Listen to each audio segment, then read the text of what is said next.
Mm-hmm. It's time lapse. And me. Okay, my name is Kristen Nichols, and I'm doing my speech on beauty.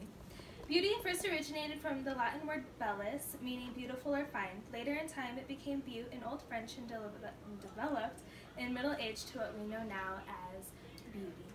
And not one single person in this entire world sees beauty the same way, such as in these paintings. Thank you. Such as in these paintings, there's 4 of them, and every single person who looks at them, they're all going to see something else, and they're also all going to speak to people in different ways.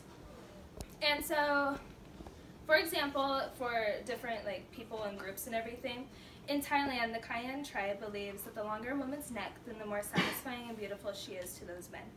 Beginning as young as 5 years old, girls wear brass rings around their necks to elongate them. Whereas in Japan, they generally thrive off the idea that the paler a woman is, and the more beauty she contains. Pale skin is considered beautiful and associated with success because its correlation with freedom from the outdoor toil in the past. Another example of generalization stated by Natasha Burton in an article from Cosmopolitan is that the men in some regions of Indonesia prefer women with large feet because to them that's considered to be beautiful. This is conflicting to China, where the women cram their feet into these tiny little shoes because small feet are more beautiful there. Here in the United States, females strive to look like Alexa Chung and Mary Chatteris because skinny is always the trend. Even though many women know that achieving a specific size, such as a size 0 or a size 000, can be fatal, women still try to achieve this model of perfect beauty. They put looks before their health because beauty is more important in that culture. Also, Americans generally don't find scars attractive, which in turn leads to women masking themselves. No one should feel the need to hide their scars because they are battle wounds that you have survived. They make you who you are. Ethiopia believes this to be true because the Cairo tribe finds scars on women extremely sexy and beautiful. So you have scars, they're your people. Beauty is broadly used around the world with females when really there's more to this word than the connotation being only associated with the female population. Angelina Jolie and Olivia Wilde are considered the most beautiful women in Hollywood. Both of them are attractive, but why do so many people think this? This is because scientifically, humans are more drawn to an object or person with the most symmetry.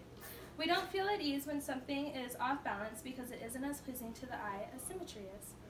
According to a University of Louisville study, when people are shown pictures of different individuals from 13 different countries, they all had the same general preferences when rating others as beautiful. So basically, the pictures that they looked at, the more symmetrical that they made the faces for those people, then the higher rankings the pictures got. Because symmetry is just way better. Some believe that seeing true beauty must mean that you love what the beauty is, or that when you love something or someone, you'll finally see the true beauty that it holds. Love is something that is viewed in many different ways and has a strong association with beauty. This association has been in the world for years, ever since the birth of Aphrodite in 360 BC.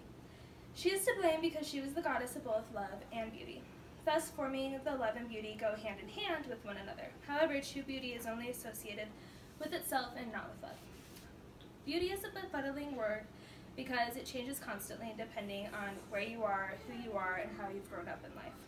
Depending on how individuals were raised, each person views the world in separate ways. Some will value materialistic items over sentimental items, or the other way around. Therefore, each person will not see beauty the same way, nor find it in the same object. Some may not see beauty with their own eyes because they're blind. According to a video made by BuzzFeed, one member of the blind community said, "I think beauty is experience.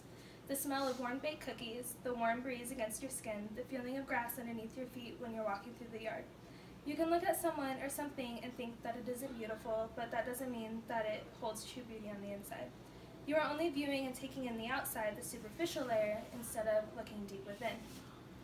Experiencing true beauty is an extravagant moment in a person's lifetime, because it is so rare that it might only happen once. Yes, you will see things and people who are extremely pretty or beautiful. The challenge, however, is this: do they hold true beauty within? Could you look at this object, scenery, or person every single day and night and still view it with having the same essence as the days before? Everything will get older on the outside no matter what. There's no stopping that because that's the bitter truth. If true beauty is possessed, it will always make you feel as it once did before. Buddhism is one of the very few religions that practice and believe in true beauty. Buddhists believe that when you change your understanding and your way of living, then you can completely enjoy your life in each and every moment. The evanescence of things is the reason that you enjoy life and can be a way to see the changing and aging world as a thing of beauty. One Buddhist, I don't know his name because he wanted to remain anonymous, said that a plastic flower is superficially pleasing, but only the living flower, shedding its petals and fading away at the very peak of its blossoming, is truly beautiful.